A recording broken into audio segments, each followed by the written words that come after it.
dance? Would you say yes? Hi, and welcome to the Stripology podcast. I'm your host, Wendy, experienced dancer, mindset and strategy coach, and founder of the Industry Academy. This industry completely transformed my life, and I've coached hundreds of women to do the same. Through my signature framework of sales, mindset, and confidence, I help dancers of all experience levels who are inspired to master their craft and maximize their income.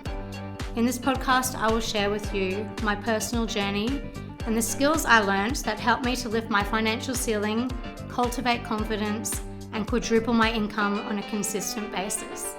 Thank you so much for being here. Let's get into it. If I asked you to dance. Hi, thanks for being here. Welcome back to another episode of the Stripology podcast. I hope you're all enjoying all of the content that I'm sharing, and if you want to share it with someone that you know it's going to help, please do that. That's what this is all about. It's about getting that content out to as many people that it's going to touch and going to help them make more money and feel more confident in the strip club. So today I want to talk about sales. Naturally and also unsurprisingly, sales is about understanding people.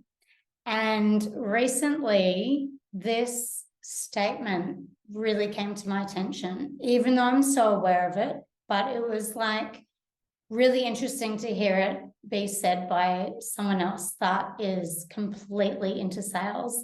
And so I have a new civ job, which is all about sales. I do sales and I love it. It's going really well. And yeah, I really enjoy that space. And so the company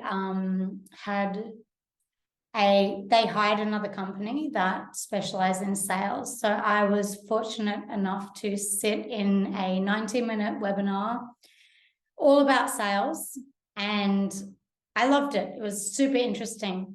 It also helped me to give myself a little pat on the back because pretty much all of the content was the same as what I deliver, but I deliver what I've worked out and what I have researched for myself and tried and tested. And at the end of the day, there's just such a big overlap that it doesn't matter what industry you're in. It matters what you're bringing to the table. It matters what you're, offering. Like I always say, it's what you can give, not what you can get. And so sales is understanding people fundamentally. It is really putting yourself in the other person's shoes. And that in itself is just such a big lesson. There's a huge kind of idea in the stripping world that, we're beautiful, we're paid for, being ourselves, and absolutely that is so true, and that happens. The appreciation is there for sure. However, we want to refine the way that we deliver our hustle and our sales techniques to really support us in doing the best that we can when we're there, not just relying on looks or the specialty service that we're providing. That's all completely there, and that is all so admirable and desirable for sure.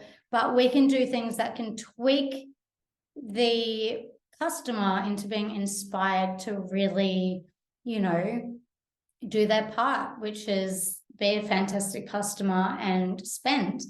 So we need to understand people and how they tick and how they work. And being more aware of our own unconscious mind really helps us to be more aware of other people's unconscious minds, because at the end of the day, we're all just people. We're all just people in the world doing our thing, and connection is so important. Connection is under everything. Understanding people's values really can help. So what is it that they're valuing? So in our hustle, it's actually a really important ingredient to look at what is this person really needing? Like painting that picture. And I know I've talked about this before in so many different ways, but there's so many different ways to look at it. And we really need to put ourselves in the other person's shoes so we can really understand, how we interact with them, how we can reach an agreement to get to a place where they're happy and we're happy. Because at the end of the day, the win-win situation is what is going to be, the best. Basically, we're paid, they're happy, and it can create, fantastic outcomes towards into the future, not only for us, but other people and also the industry. So it is actually really, really important that we create that. So when we're speaking to people, and this I do get into a lot in the art of persuasion, how to close your sale every time. But we do really need to paint a picture about our customers and their experience.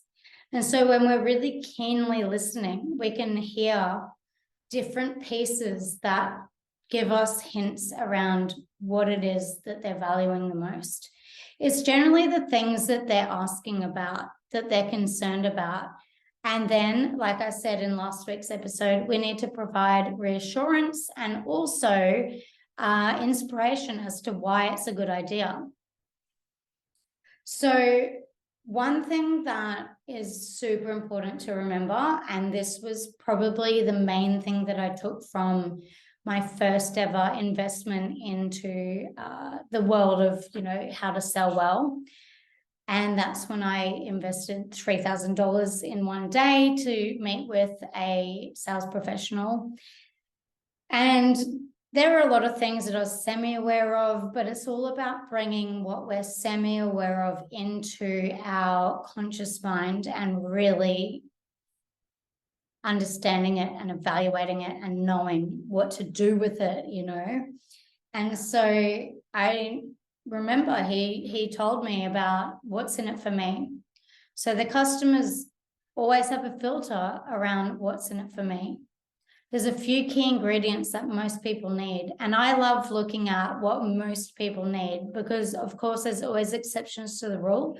But when we look at majority rules, that can help us to make more money. Obviously, versatility is another piece when we want to cover even more extensive ranges.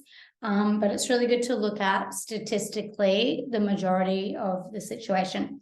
So most people are looking at what's in it for me. So if you can picture being, on the other end of the spectrum, like on the flip side, as a customer, what's in it for me? What am I going to get out of it? Like you've just asked me to pay $400 for an hour, $500 for an hour, $800, whatever it is in your club. What's in it for me? What am I going to get? That filter is going through. So we want to, in our sentences that we speak to these people, we want to help them to troubleshoot and understand what's in it for them in order to spend the money that is required. So what's in it for me? Understanding that everyone's an individual, everyone has different requirements, and active listening is just so important. Again, I know I'm reiterating a lot of points that I talk about, but it's so important to just get these really embodied, really refined, and something that I know for sure through all of the mentorship that I've, invested in is a lot of the time we need to hear things over and over. So I'm not shy about doing that. So really remembering that the customers are potentially curious about what's in it for me. We need to showcase that. Are we personally going to tick the boxes that they are hoping to get ticked? Now, obviously, there's boxes that want to get ticked that are never going to get ticked, but we're talking about certain people's values. So some people might value really connecting with a person. Some people might value getting really turned on and having like the most sensual, visually fucking delicious experience. Some people might value, energy, energetics, chemistry, they might value your personality, like so many things. There's so many things that if we listen, and the important point as well is, particularly when we listen to objections, that usually is a great indication as to what they're valuing. Yeah, but I'm not going to get blah, blah, blah. Cool. Great. Instead of hearing that as a negative, we can always hear that as a positive. Amazing. I'm so glad. You don't need to say this, but in your own mind, cool. I'm so glad that I found that out and that I heard that, because then we can troubleshoot. We can reassure, we can let them know that, hey, your money is going to be well spent. So really looking at not just as a pressure on ourselves, like, am I going to tick these boxes? Oh my God, I don't tick the boxes that people want with this and this and this. It's not about that. It's about putting yourself in the other person's shoes and saying and feeling, oh, this is what's important to them. These are the boxes that they need ticked. Okay, cool. Let's work with that. We have so many different elements in our personality. For example, if someone's like, I really value fun. I want fun. And you're like, oh, I'm sort of a subdued person. I'm not the most hyped person out there. I can't provide fun. But it's about digging into your back pocket and looking at, where do I provide fun in my life? I guarantee you there's a spot in your life where you provide fun. There is that side of you that you can really connect with and go, actually, you know what?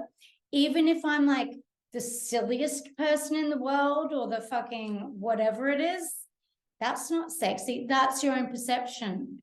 But if you feel fun when you do whatever it is that you do, that's a really good clue as to what you can bring to the table, because sometimes people are not, and this example again, sometimes people aren't like, I need it to be really sexy if it's fun. They might just literally value fun, right? So it's like, cool, I'm going to laugh at fucking how stupid I can get or whatever. So that's just one example, but really looking at the other person's point of view and the things that they're valuing, and potentially whatever their filter is, what's in it for me, because that is happening. That's happening. People are curious about what's in it for me. If I come up to you and I said, can I please have $50? You might wonder instantly, well, what's in it for me? It's just a thing that we do, right? So even though we're like, yeah, I'm going to give you a dance, but that might still require some more evidence of what they're going to get. It's about, what can I give? What are they going to get? It's that two-sided piece that I always bang on about. But honestly, I feel like that in itself is just such a puzzle piece that gets clicked together and the whole world opens up, basically. So yeah, being prepared to be versatile, realizing that it's not always the way that, I want to sell. It's not always going to work. The way that I'm most comfortable selling isn't always going to tick the boxes for other people. So being open to painting that picture and realizing, they're more interested in this side of it. Okay, how can I work with that? And then working with that. It really goes a long way. So yeah, what are their values? What are they hoping to experience? Really keeping that in the forefront of your mind in the hustle. We can do the spiel. We can think that we've said everything that someone would hope to know, but we might have missed actually what's in it specifically for them, knowing that that's the piece that sells. So in order to navigate this, and I know I've said this before as well, but I love the mantra of always reminding myself, and then I have to remind myself again, but yeah, always reminding myself, yes, it is my intention to leave the other person feeling better than when I first interacted with them. If that's my intention, if I can just, doesn't matter about the sale, forget the sale, but if I can just leave this person feeling a lot better than when I first interacted with them, whether they feel more open, whether they feel more comfortable, whether they feel more giggly, whether they feel more turned on, whatever it is, if I can just leave them feeling something that's slightly better than how they first felt, that in itself is one of the best secret weapons towards sales.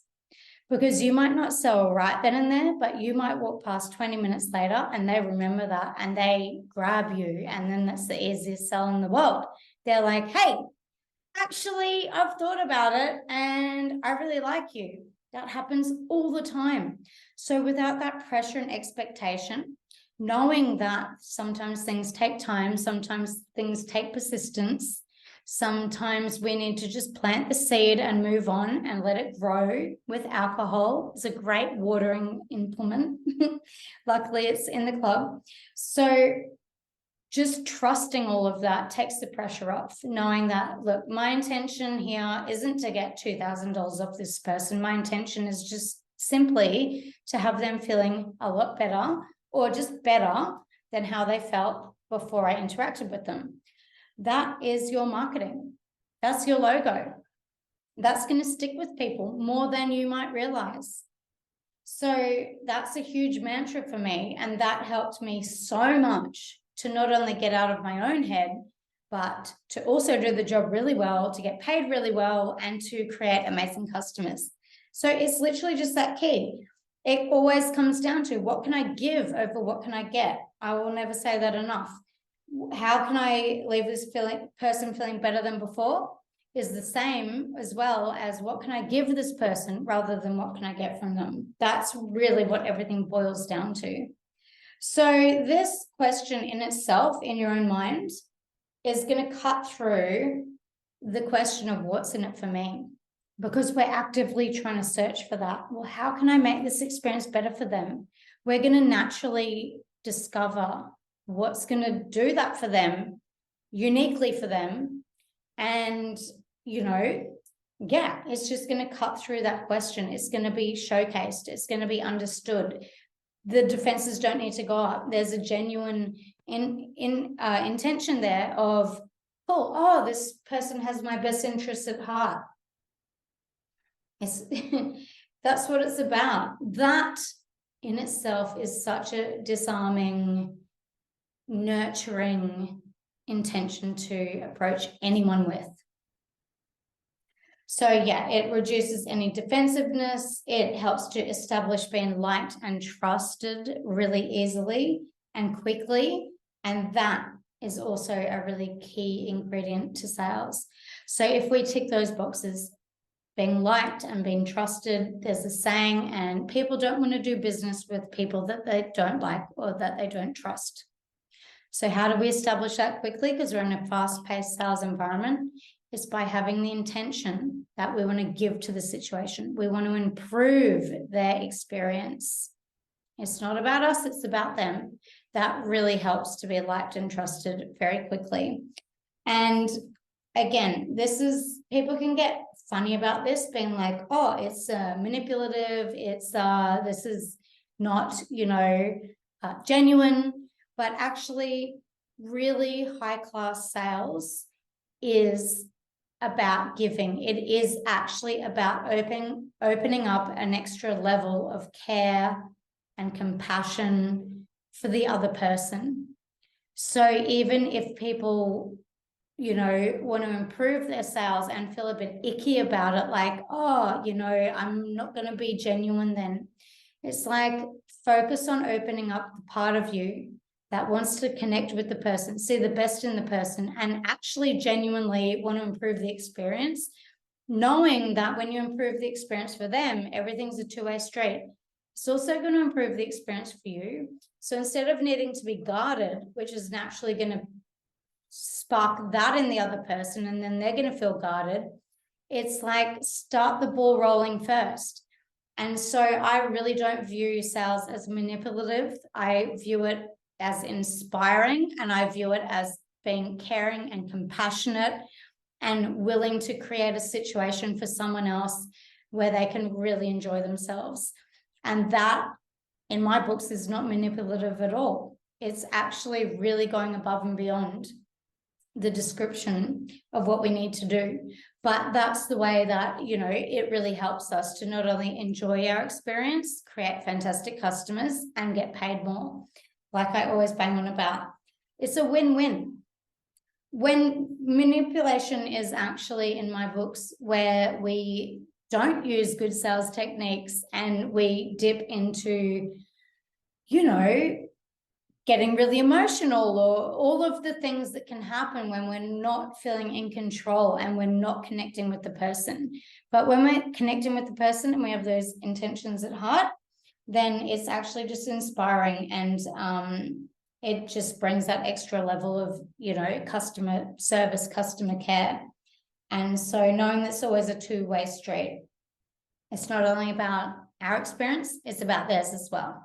We can always so easily discount that and just think about our experience. But when we're doing that, when we're stuck in that, we can then recognize that we're not focusing on the other person, you know. So that's a really good indication when we can sort of check in with ourselves and go, hang on a second, am I thinking about my experience or am I thinking about theirs?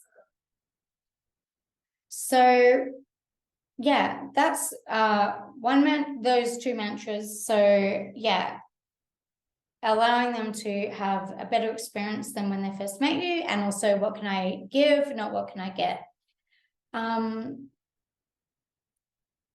So I'm just reading my notes. They're so distracting. That's why I like to freestyle, but I've just got a few notes here. So yeah, having the intention of how can I help to create an experience that will leave this person feeling, yeah, I just said that like 10 times before we interacted. So how does this feel for you? Like if I approached you and I was like, my intention, and you could most likely feel it because it changes the way that we hold ourselves. It changes the questions that we ask. It changes our confidence level. It changes basically everything. It's always picked up. So if my intention when approaching you is like, how can I leave you feeling better than before I interacted with you? How does that feel different to my intention being, I really want to make $2,000 off this person? How can I achieve that?